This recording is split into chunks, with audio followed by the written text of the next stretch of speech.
Hey, Unchainers! This is Timmert, and you're listening to the Unchaining Me podcast.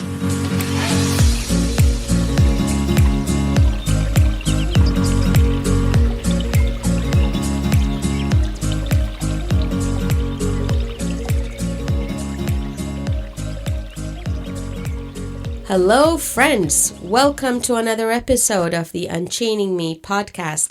If this is your first time tuning in, I'd like to give you a warm welcome to the Unchainer squad.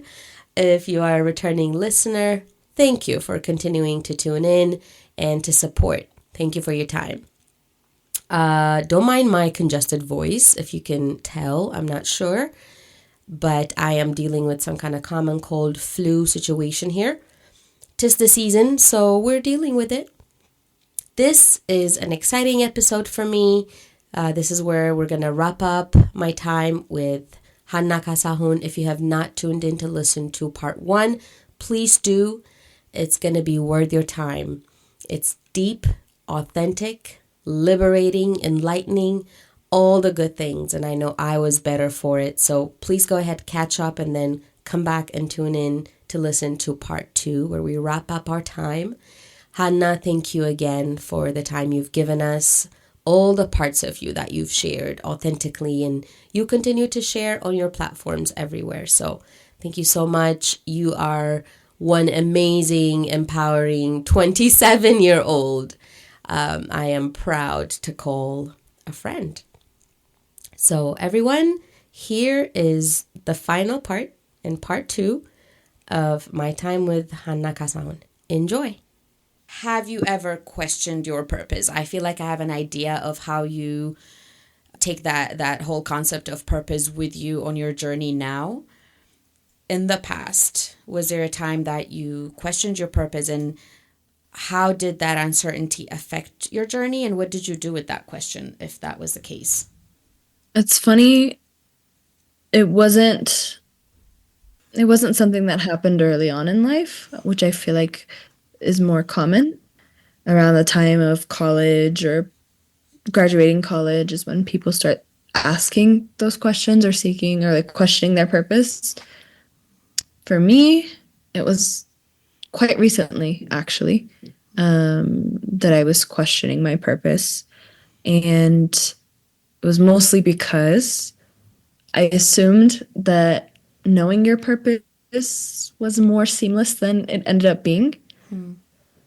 Like that was the arrival. Like, oh my God, I know my purpose, and now everything else will unravel, very smoothly. And that wasn't the case. So I think a lot of the challenges that were presented within my purpose or moving in my purpose, because it's one thing to discover purpose and it's a very, very different thing to move in purpose.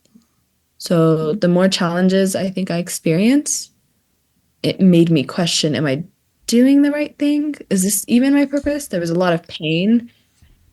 Pain seems to motivate a lot of the questioning and seeking in my life. So in questioning that, I think it always looks like filtering down to the very root, letting go of my purpose and re-seeking again just to get back to the same exact place. But I needed to get back to that same place again for it to re-solidify to me that it was my purpose. Really answer the question that, purpose doesn't mean it's easy. Purpose doesn't mean it's gonna be a simple, cute path, Right. And I needed to accept that and recognize, okay, it is purpose because I keep arriving here. I keep arriving to the same place. And as much as I change and grow and life changes, and I've been through so many transformations in my adolescence and my adult life, and I think purpose is the one constant. And it being a constant has answered that questioning. I gotta ask, I'm curious, so you gotta tell me, what is that place you keep arriving at?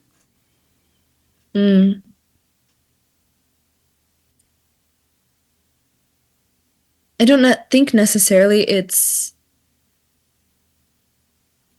what it was. I think it's where, and it was back within myself. And how can I describe that?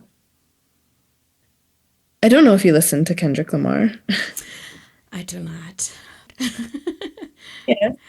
Like he has his last two albums were extremely profound. They were deep. They were about deep journeys that he went on. The one before last, actually, he had Eckhart in it.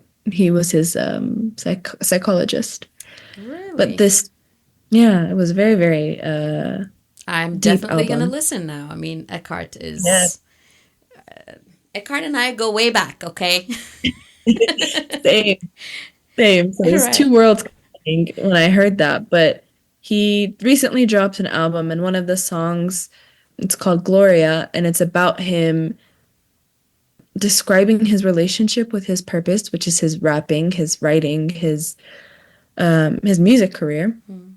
And he uses the metaphor of like a relationship, so a romantic relationship and all of its ups and downs. And I'd never I'd never thought about my purpose as a relationship as it is. It's my relationship, and it's the same ways that I go through, you know, conflict within my relationships, or we have these great times, we have these bad times. There's like it's something that's alive.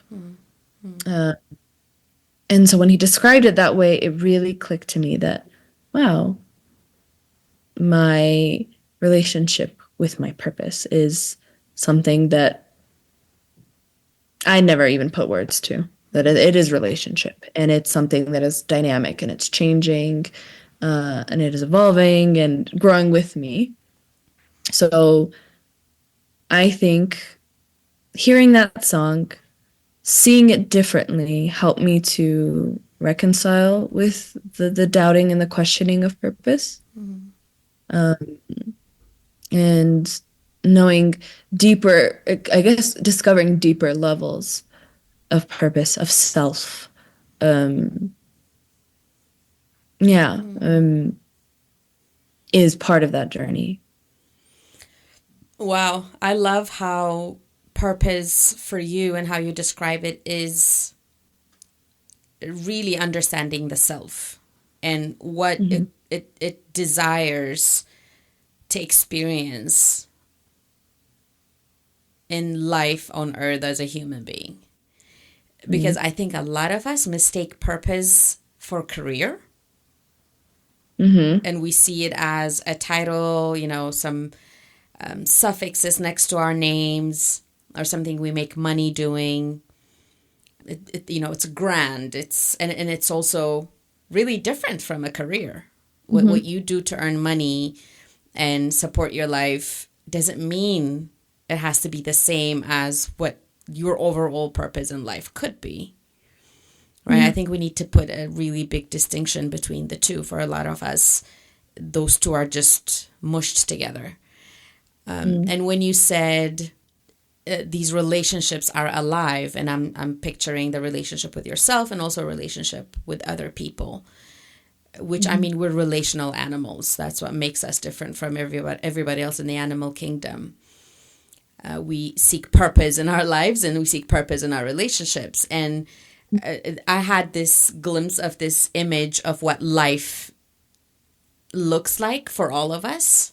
If you go and Mm. Google the word life or try and find images on Canva for life, it would probably be someone with a smile on their face and some kind of beautiful natural environment with their hands raised up and closed eyes and taking a deep breath. That's life. That's the idea Mm. of life that we've been told. But I'm thinking, no, how about the dark, the not so good moments? How Mm. about, things we do in the bathroom?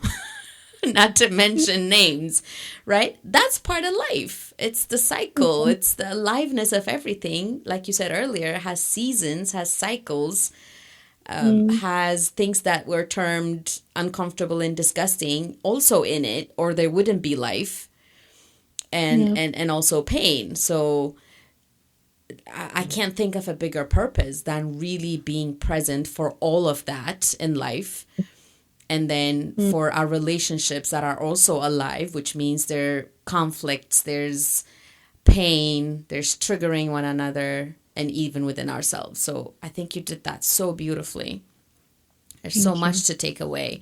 And when we talk about different areas of our lives where we could be questioning our purpose, you have no idea how deeply respectful I am of the journey that you've already covered. You know, you're in your 20s, aren't you? Or early 30s? No, 27. There you go. Right. Don't even ask me where I was at 27, okay? Don't. I just have so much joy and respect for the depth of your understanding and seeking at this age. And I want to say, yes, you do question a lot of things for a lot of us out there.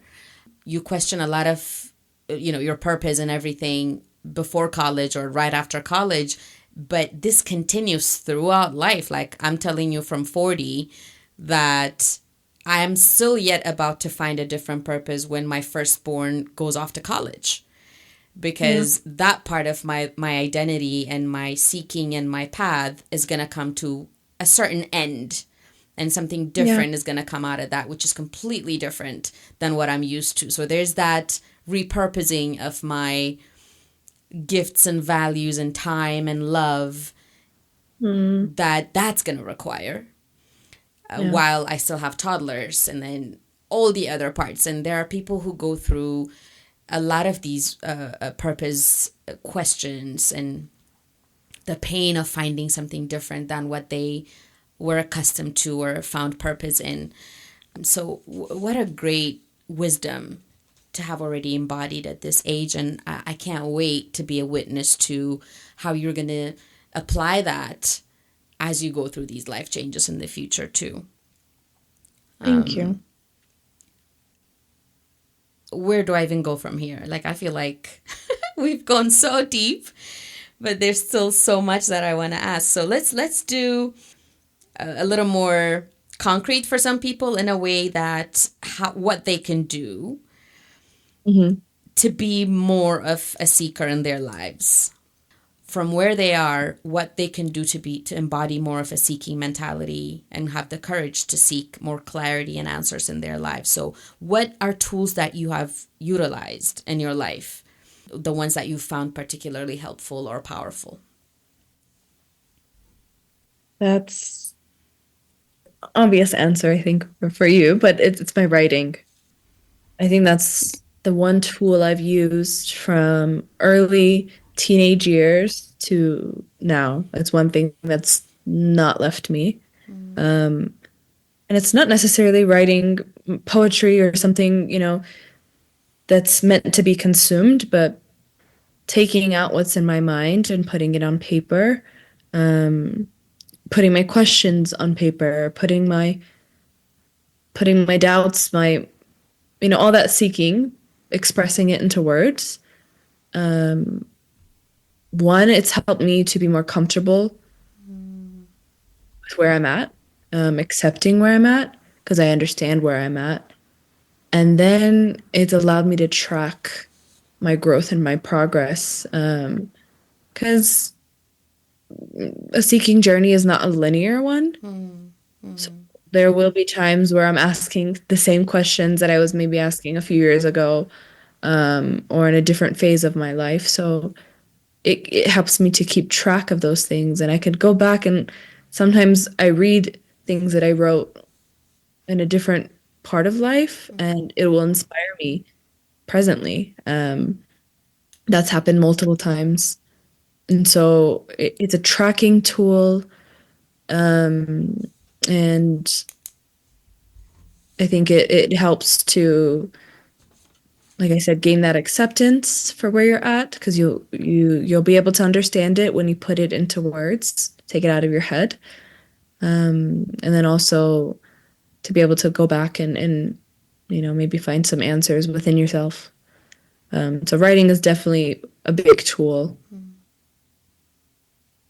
And I would say I have a lot of routines and rituals that help me to check in with myself. And the grounding that I get from that, from the consistency within my routines, um, I think it helps me in that journey where I don't get lost in the chaos of things, but when I'm grounded in doing those routines, it helps me to literally stay connected to myself. And that in and of itself is a tool of I know where I'm at, I know what I'm thinking.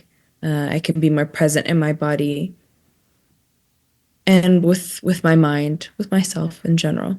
Um, yeah, because I think awareness is a big part of a seeking journey, of being aware that I'm doubting, or I'm lost, or I'm not sure. So having grounding tools, I think, or routines, things that can ground you and they're consistent throughout your day. Yeah. I'm gonna ask for specifics, of course. What tools do you use for Okay. grounding? Because that's Yeah, pivotal. Because seeking and going out of your comfort zone is going to dysregulate you. absolutely. And if we just feel dysregulated and not have a way to regulate or ground ourselves, we're gonna not like seeking as much and continue with the status quo. So, what tools ground you? Yeah.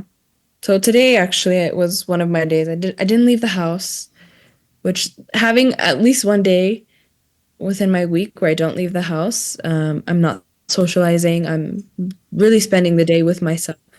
Um, it helps me kind of like clear out a lot of external energies and influences, and helps me like um, filter back to myself. Like, okay, I can hear my voice again.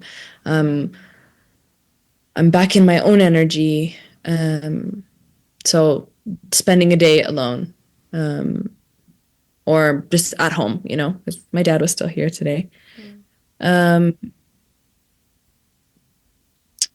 in the mornings, um, as I'm starting my day, I'll light a candle or light my incense.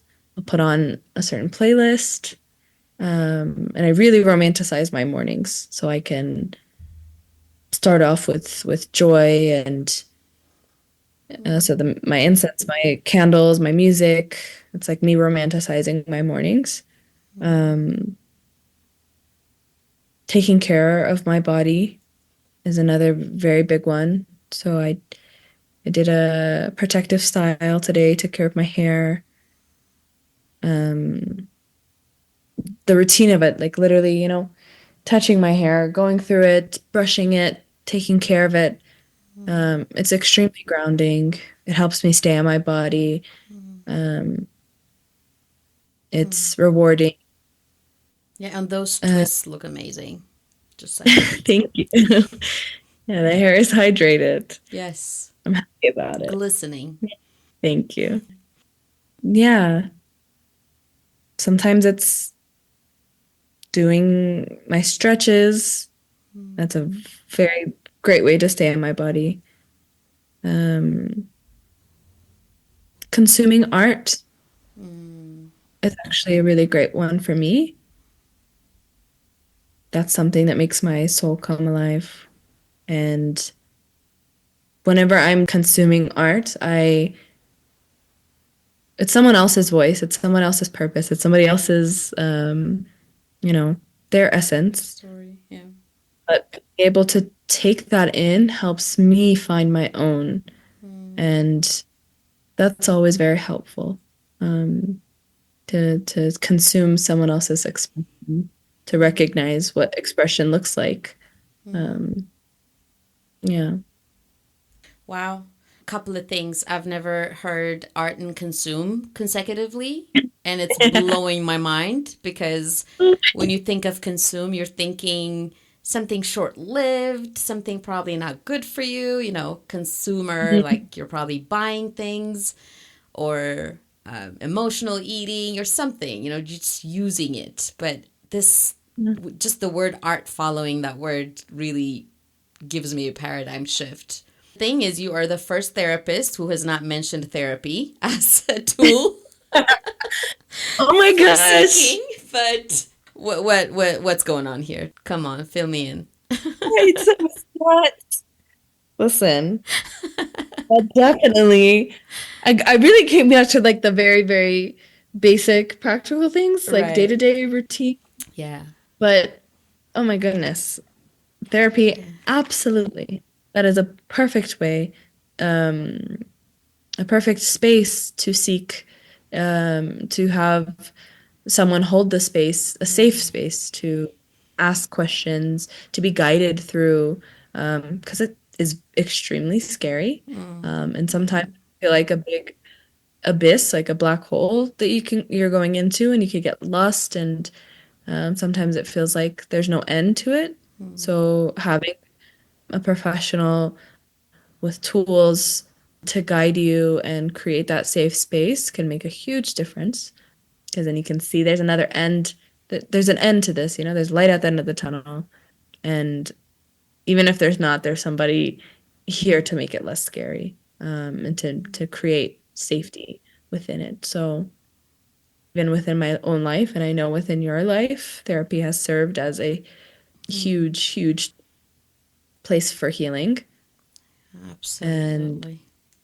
absolutely an advocate for it enough to go out and seek to become one. So Exactly. Yeah, absolutely. We can have a whole other podcast episode on simply therapy. And because I find people asking me really with discouragement and frustration about the stigma attached to it and also how to find the right one for you and the trial and error that's going to take. The difference between therapy and coaching, which, the first session with a client for me is about that, making sure that there isn't a mental health issue at play and I can safely go in and help, setting goals, and even with the seeking mentality. I would love for you to come back so we can talk more about the helping modalities and therapy and coaching. That would be awesome because I know there's questions out there. And a lot of discouragement and frustration for people trying to find the right thing for them and the right person for them. From the things you mentioned about the day-to-day things, I absolutely love it. I think I'm becoming more of that person who tries to find those free, easy, accessible things to do to ground myself. You said sometimes it could be stretching. Yes, I love my yoga, my hot yoga. My hair loves it, comes out conditioned. I love the sweating and the shared energy in the room. But nothing is better for me than my own breath. And how was I not taught that? Your breath is something with you, always accessible, absolutely free.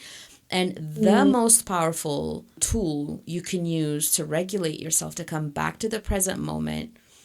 And, doing your hair, people suffer those day-to-day things and chores. Like they tell you how their arm hurts or it's never pretty enough. And you're having a communion, taking care of your body and being present. And, being present and cooking for me is huge. Something that I used to think as a chore and really suffer in the past. But now is a way that I'm present and checking in with myself. I think we've been so disconnected from feeling in our bodies. For the longest, I did not know where I carried anxiety, how dysregulation and not feeling safe meant.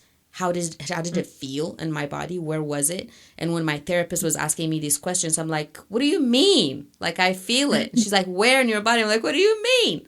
So it's funny. But now I can say, like, I feel it in my diaphragm. Right now I'm feeling it in my diaphragm. And I think the conditioning to separate us really unknowingly from the body, you know, deeming it flesh and wrong and bad and worldly has really served us negatively, and coming back to it is really huge grounding for me. So yeah, I love that you offered those day-to-day free things that we can do. Okay, someone's listening out there and they're saying, I know I got questions. I know there's depth to my pain, questions to ask, deeper to dig, but I am scared crapless about venturing out into that. What do you tell them?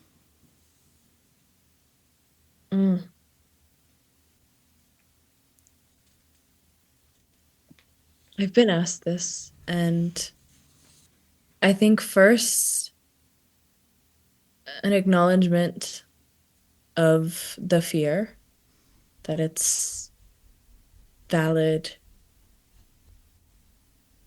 and that it's normal, that it's a normal response to a scary journey. Whenever I'm afraid, I always ask myself to play out the worst case, or play out, okay, what am I afraid of? What am I afraid is going to happen? And then what? And I keep going, and then what? And then what? Until I've acquainted myself to the fear, and I'll take one step from there. I actually think this is the perfect time to read something that Please. yeah. I started writing through my seeking journey. It was a lot more formal than I think most people's, because I remember the moment where I recognized it as a journey. You know, asking questions was a very normal thing for me growing up, but to recognize I was setting out on a journey, and I started to write through it. And as I'm writing the book, I've made it into a book, but as I was writing it, I didn't know where the book was going. I didn't know what was on the other end, what was going to be the last chapter, because I was living it. Which that in of itself is scary, you know?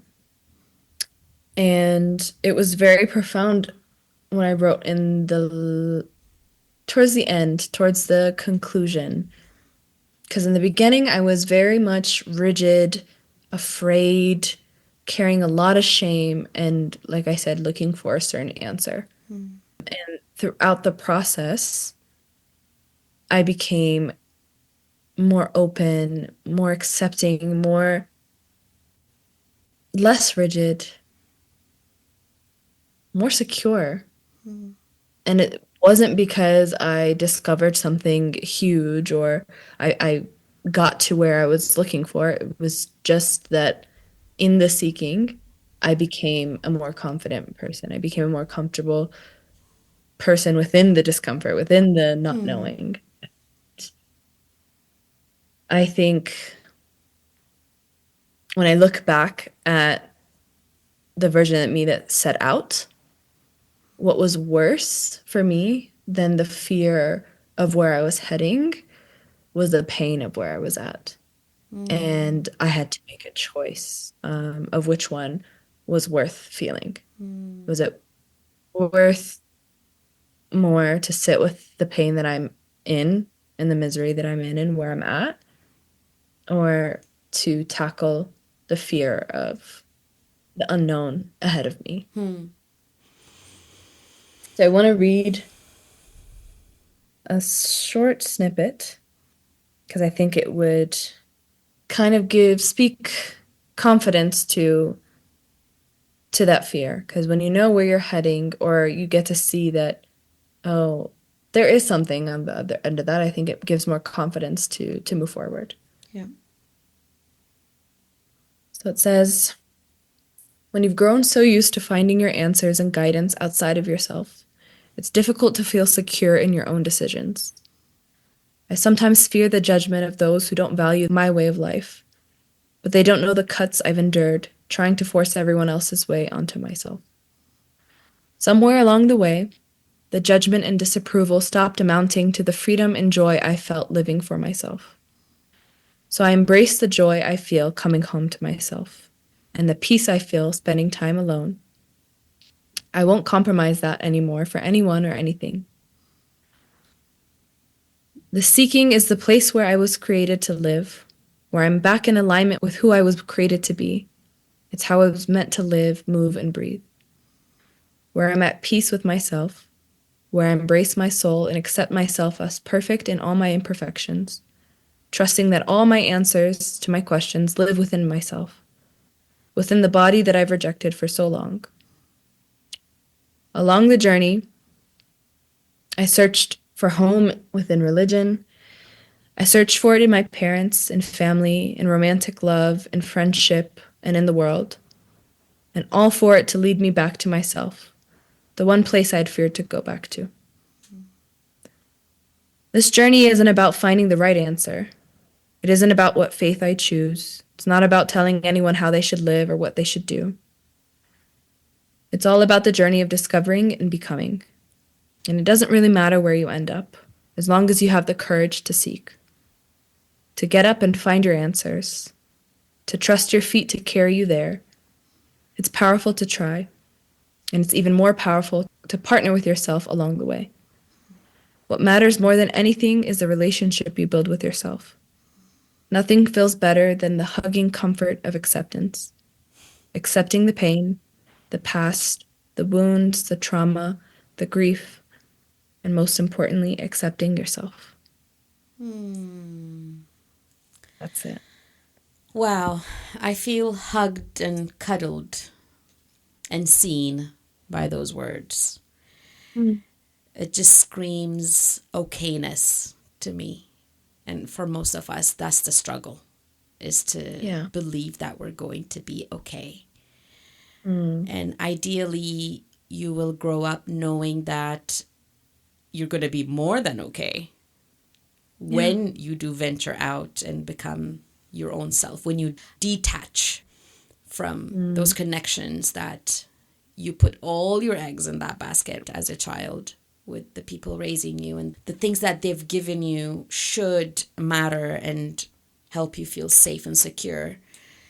Ideally, you would grow up knowing that not only would you be okay, that's actually what you're supposed to do, is detach and finding your okayness and connecting with yourself in a deep way. So I think you're urging us to do, and what you've been able to do, and I'm sure you continue to do in those different ways in life as you're navigating through life, right?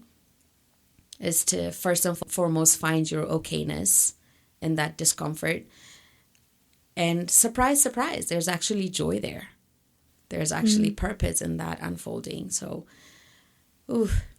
goosebumps. Thank you for those words. That is not in Love Letters to Luna, is it? No. Okay. That's in... When is that coming out?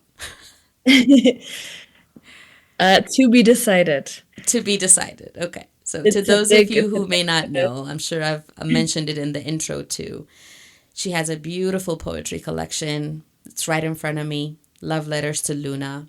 One of those books that you just sink into, feel embraced by, feel seen by.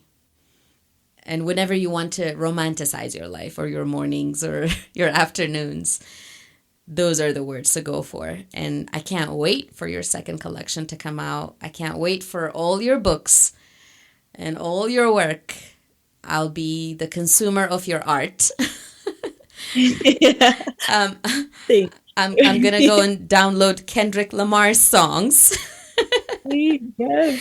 And I can't wait because, I just came back from 1 year in Ethiopia, and I share a little bit about that journey in my recent podcast, A Reflection and a Reset for the New Year.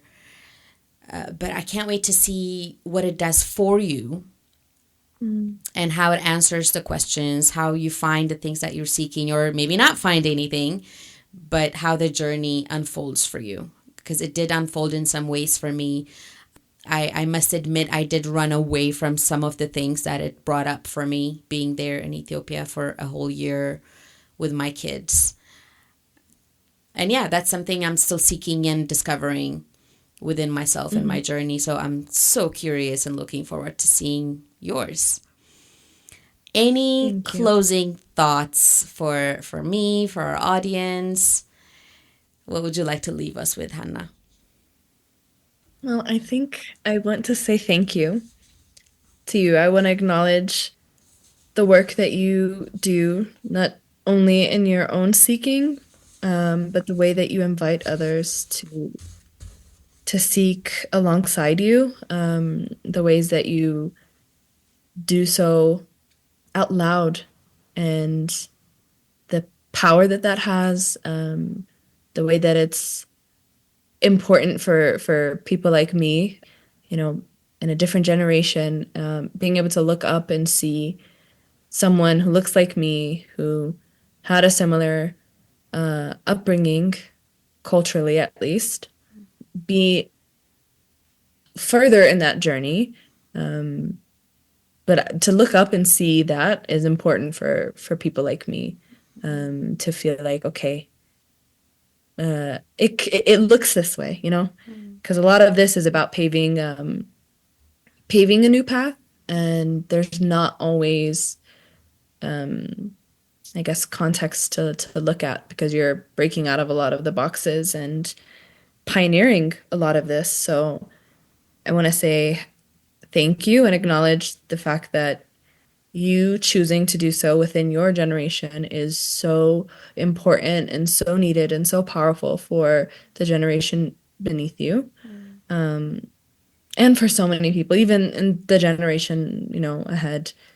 So thank you for the work that you do. I know it's not easy, especially within the culture, the times, the society that we live in. As a woman, as a mother, as a wife, as so many of those identities, it's not easy. So I want to acknowledge that. I want to say thank you. Very welcome. Even personally, thank you for being a part of my journey. You've spoken so much life into me. Even, I'm pretty sure, yeah, it was you that inspired me to change my Instagram name, which is very I remember that conversation. I had so much doubt in whether or not I had the right to even say it, but then the way you took it in, and yeah, I think that day I was like, this girl's special. it was so timely, and it was such a needed push and encouragement. So you speaking life into my own journey, it's so appreciated. I'm so grateful for you. And I'm happy that we get to have these conversations. I get to be a part of the work that you do as well. So thank you. You're very welcome. One major thing that should be mentioned is that as I'm, doing this thing that I'm doing, it's so important to see how our generations are so interconnected and how we learn from one another. It doesn't matter the age, because I'm learning things from you that I cannot learn from a 50, 60-year-old woman. I'm seeing you navigate your unknown territory and knowing that my kids are going to navigate it. And I'm learning so much in how to address it, to relate to it, to champion it for them, to deal with the discomfort that could cause me.